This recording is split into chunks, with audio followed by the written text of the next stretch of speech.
Okay, so good morning. Ito, meron naman tayo ditong Epson L51, 3150. Epson L3150. So, yung problema nito dati ay blinking orange. Ito, ano ba yung nangyari dito? So, naka-green, din naka-orange. Based on the history, hinugot daw yung bond paper papunta dito. Pero later on, na-found out ko na for reset. So, for reset siya. So, yun. Then, okay na. Then, ngayon, since okay na yung problema yun, na-reset ko na siya. So, back to normal. Ang problema naman, since nag-error siya, wala nang output. So, as in totally walang output. Then, ito yung per unit niya. Ayan. Nilinisan ko na siya. Then, working naman. Hindi naman siya barado. Pero, yung problema, another problem, hindi talaga nahihigop yung kanyang waste ink. So, that's why nagpalit ako ng per unit galing dito sa printer na to. Ayan. So, ito, nabaha itong printer na to. So, ginamit ko muna yung per unit niya. Nilagay ko dito. Same problem din. Kapag hinihigop siya, ayan na, may natulo na. Pag hinihigop siya, guys, as in totally wala siyang mahigop na ink. Totally walang tawag natin dyan. Wala tayong ink. Okay, wait lang kasi nadumihan to.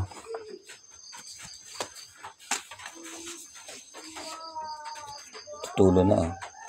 Hunasan ko lang to. Nako, nangitim na.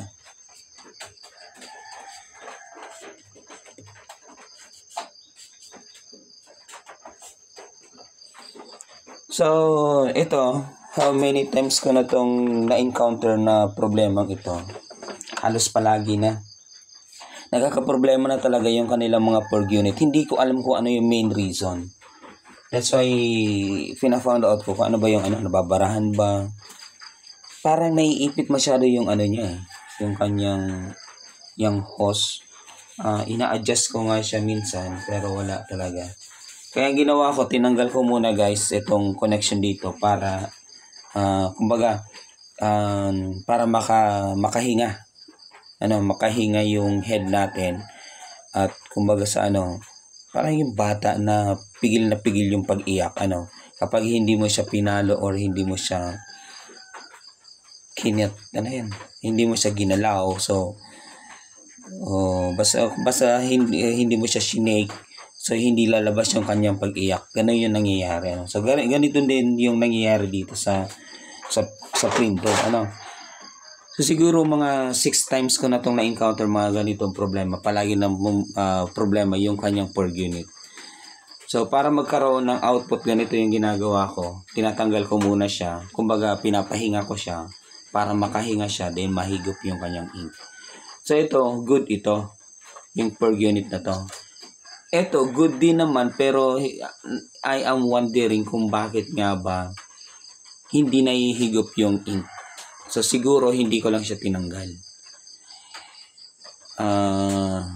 In this case, ang purpose ko muna para maipabalik ko yung kanyang output. Hindi ko na naipakita sa inyo yung yung ginawa ko kanina, pero ito yung mga niya. Ayan, wala siyang output. Yan na yung nangyayari. Yung pag-create ko ng output yan. As in blanco, yan.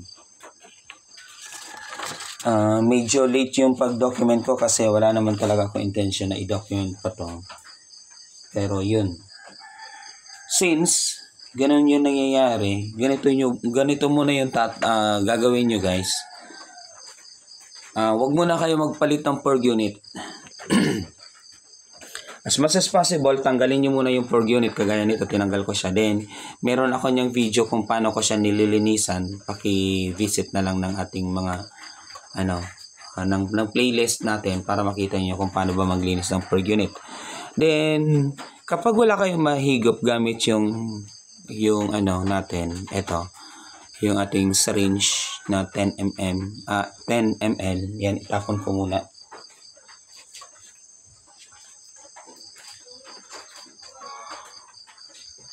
So yun nga, sabi ko nga, kapag wala kayong mahigop na ink, medyo lumabo. So kapag wala kayong mahigop na ink, tanggalin nyo lang to. Ano? So parang hinahayaan mo siya makahinga. Ano? So yan, try natin kung mayroon na ba. So yung main purpose muna natin, dapat may mahigop tayong ink. Kasi kapag wala tayong nahigop, talagang hindi yan lalabas. O hindi mapupunta doon sa head yung ink niya. Higop tayo. Ayan na, meron na siya. Yun, ang bilis na, di ba? Talagang totally, ang gagawin nyo lang, tsatsagaan nyo lang to guys. Yan. So stop ko muna yan dyan. Buksan ko muna to. Pasensya na kung medyo magalaw yung ating camera ha. So ngayon lang ako nakapag-update ulit kasi so busy. Then, today is Tuesday morning, 5 a.m. in the morning. Alright, so pinilit natin na ayusin tong printer na to. Kasi medyo natitengga na dito. Ayan. So ito. Kung mananotice natin yung porg unit niya, medyo drain. Parang wala namang lumabas na ink dyan ha. So higupin ko ulit. Ayan. Alright.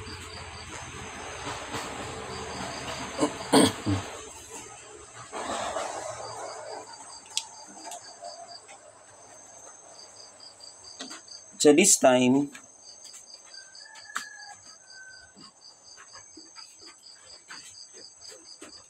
eto, kakabit ko muna siya dyan. Yan, para at least yung waste ink. At galaw ng camera ko. Medyo masikip na dito sa akin guys. Ang dami kasi nakatambak na mga for repair. Laptop. Yun, hindi ko masyadong yan, lagay ko muna yan dyan. Ganyan muna. Yun. So, ganyan muna yung setup ko. Yan. Yan o. Tambak yan guys o. Nako guys. Ewan. Sige.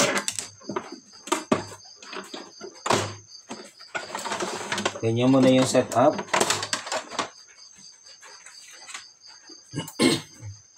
Power on.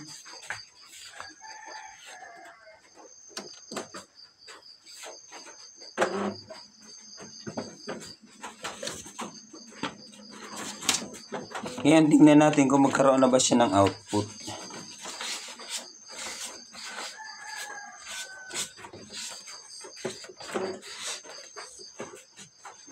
Sayang ng bond paper na to, hilit-hiliton lang natin.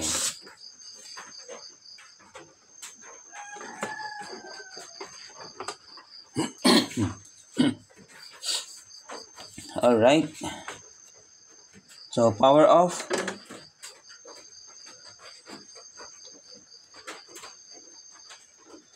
Cancel button, hold, then power button, hold. Antayin lang na gumalaw yung head. Then that's it, and hold.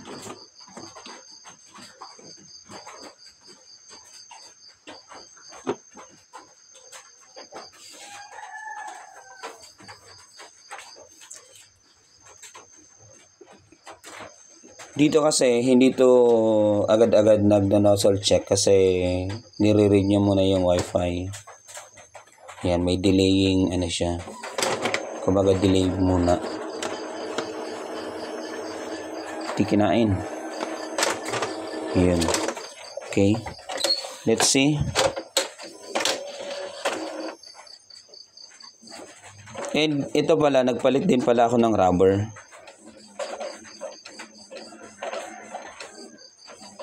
Ayun, mayroon na siyang output guys. Ayun, very good na yung output niya. Di ba? So yun oh. Very good agad yung output. Okay. Since okay na yung output niya, tatanggalin ko ulit yung kanyang porg unit. Yun pala, hindi pala ito nakaangat yung camera natin. Iangat nga natin. Yun. So, babalik ko yung porg unit niya guys. Power off.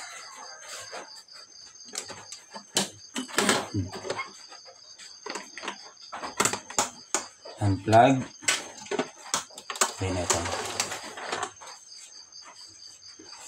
So since okay na yung kanyang output, ito na yung kanyang yung plug unit, babalik ko na guys. Ito siya. Okay naman.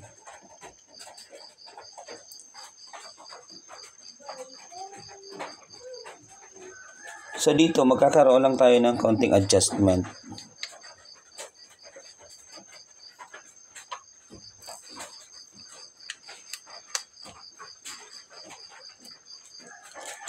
Yan.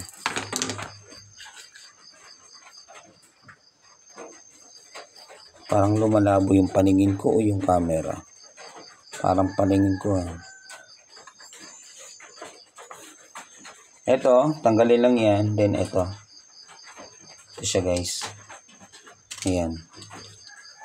Okay. Tanggalin ko muna to.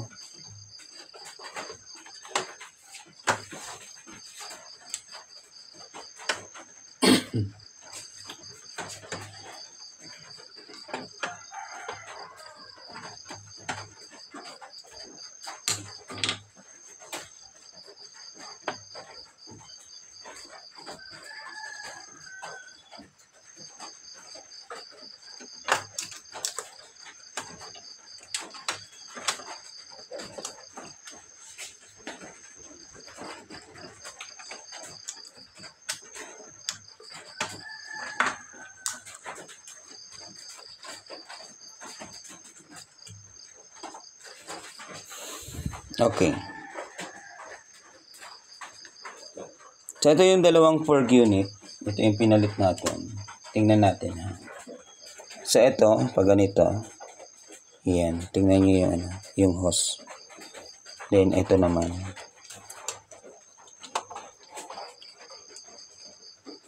Ito. So, ito, masyadong nasa ilalim. Ito, nasa ibabaw na siya. So, gawin natin. Ayusin natin to. Medyo higpitan natin guys.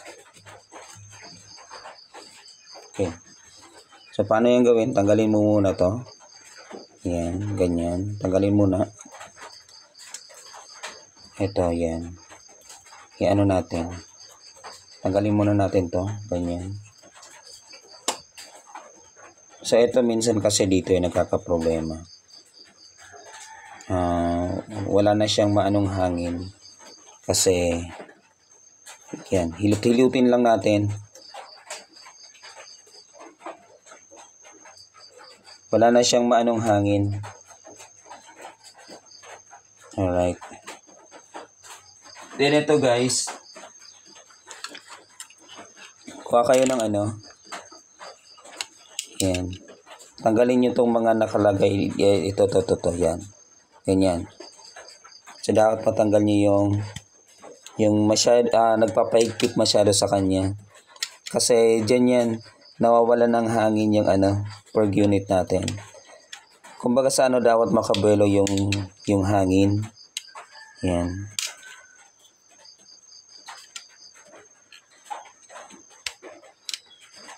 So, hindi naman sa pinapakailaman ko yung design ni Epson, pero ito kasi yung reason kung bakit nawawalan ng hangin yung Of course sa una, okay yan, very good yan kasi bago pa. Pero habang tumatagal, take note, ang isang gamit kapag habang tumatagal, dyan na yung nakakaproblema guys. Yan. So tanggalin nyo lang yung mga nakausli dito, wag yung hindi ito ha. Ang labo.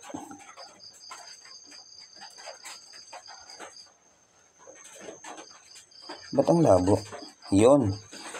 So, wag nyo lang tanggalin ito, yan, mga ganyan. Yung nasa loob lang mismo, yung tinatanggal ko ito. Yan, nasa loob na yan. Yan. Madali lang naman yung tanggalin kasi ang nipis lang naman yan. So, yun nga, siya yung umiipit mismo sa hose. So, dapat makabuelo yung, pag-exhaust niya. Yan. Yan, dapat tanggalin natin yan.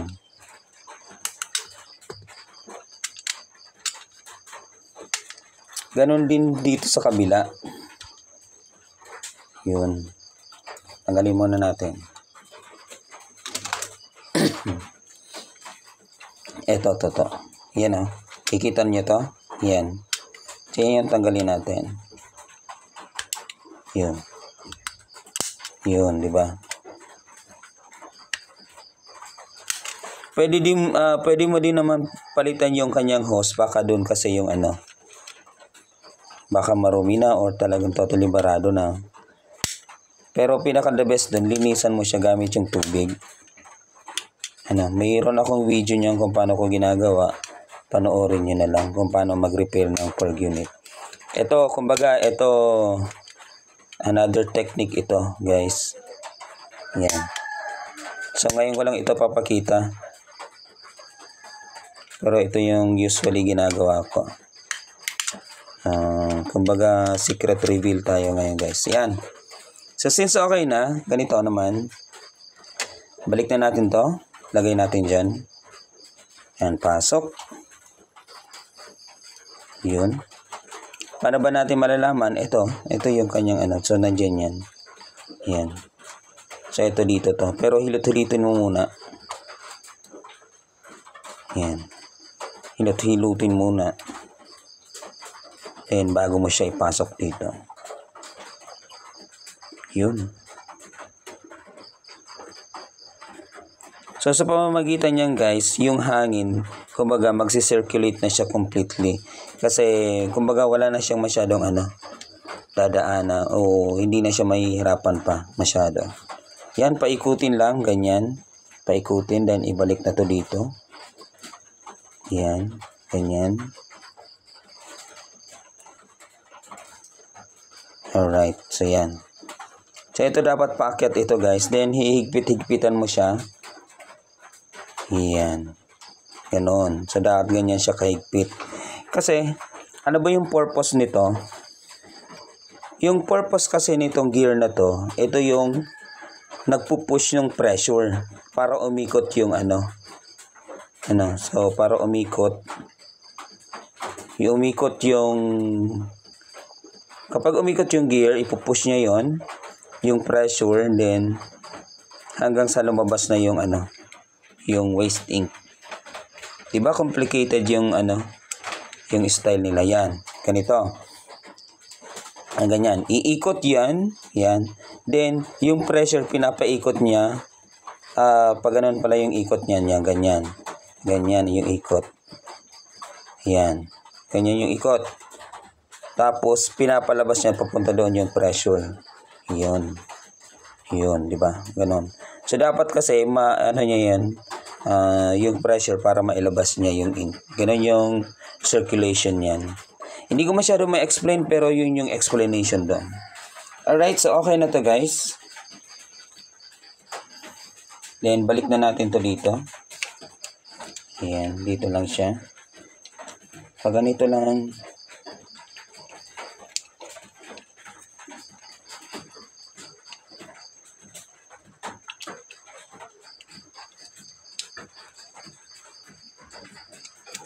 Ayan. Then, ito, lagay natin dito. Then, ito dito sa ilalim. Alright, so ganyan yung setup niya. Then, lagyan nyo na ng tornels.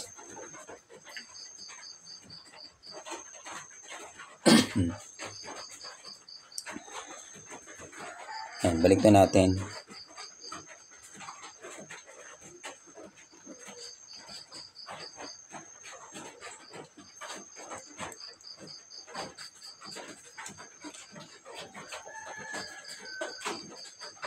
Yan. So, sige nga. Ito mayroon pa siyang waste ink. Pupush natin yung waste ink. Tingnan natin kung mayroong lumabas ditong waste ink. Diyan natin yung malalaman kung barado ba or ano. Yan, push the ink. Ayun, umikot na. Ayun, di ba? May lumalabas na siyang ink. Ayan ah. Yun, di ba? Yun. So, ibig sabihin, okay na siya, guys. Yan ah. Yun. Higupin ko ulit ha. Okay. So, very good na yung circulation niya. So, ganun lang yun. Ganun lang pag-repair niyan. Madaming paraan na pwede mong gawin. So, pwede ninyong gayahin itong ginagawa ko para at least meron kayong ibang alternative or option kung paano nyo marirepair yung porg unit. Alright?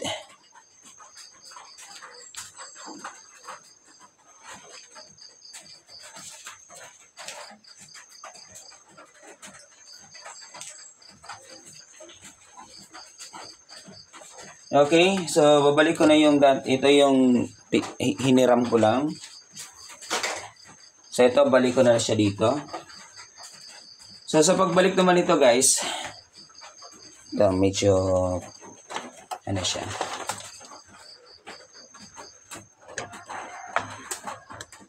So ito dapat ano siya dito, nakapasok siya dyan. So dahan-dahan mo lang yan, ilalagay. Ayusin lang natin. Yun. Yan, so dapat naka-align siya. Dahan-dahan lang guys. Yan. Careful lang. Tapos yung hose dito, dapat nakapapunta siya dyan. So dapat hindi sumabit yung hose. Yan. Oops.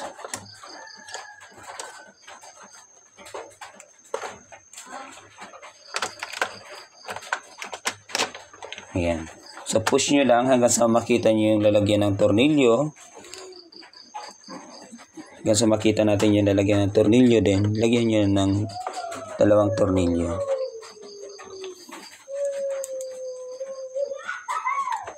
So sabi ko nga, hindi kompleto yung video na to. Pero at least makakakuha kayo ng ideya. Shortcut na to. Para maayos mo yung porg unit kung walang ink na lumalabas. So, hindi ibig sabihin na walang ink na lumalabas ay barado na yung printed. Hindi yung ganun guys. So, tingnan mo muna yung porg unit kasi yun yung common na nangyayari ngayon. Balik na natin to. Yung hose. Pasok dito. Yan. And that's it. Yan na. Then, ito. So, hindi ko na siya nilalagay dyan. So, dito na lang sa labas. Kasi, isa pa din yun sa nakakaano kung bakit bumabagal yung circulation. So, dapat, kumbaga makabuelo siya pag-circulate nung hangin, pasok doon. Ay, nung waste ink. Alright? So, that's it. Sample tayo.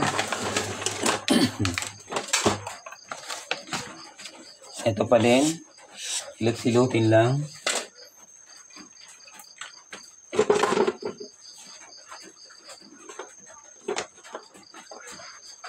Power on. Let's create an output. Nasaan na ba yung ID ko dito?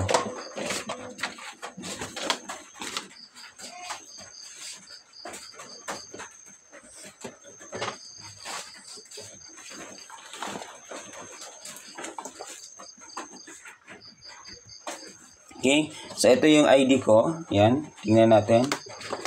Create tayo ng output, colored.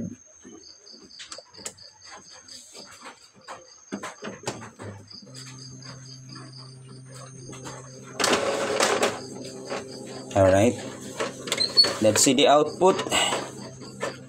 So yun nga, wag nyong iisipin na barado agad yung printhead kapag walang lumalabas na ink or walang output.